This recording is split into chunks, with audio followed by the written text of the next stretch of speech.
আমরা আস্তে আস্তে ডুবে যাইতেছি।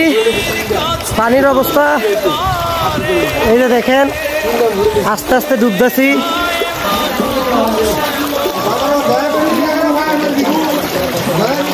কার্যক্রমগুলো ফাটল ধরেছে, আমরা দেখতে পাচ্ছি। এখানে বাচ্চাগুলাকে আমরা ঘর থেকে বের করে আমরা উদ্ধারের কাজে যাচ্ছি। আমরা সঠিক জায়গাতে পৌঁছাচ্ছি।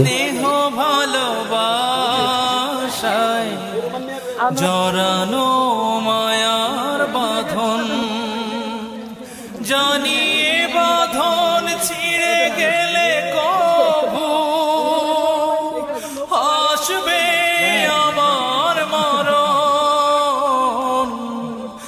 আমার মতো এত সুখী সবাই আস্তে আস্তে ভাইজান, আস্তে আস্তে যাই, আস্তে আস্তে যাই, ব্যথা না পাই, ব্যথা না পাই।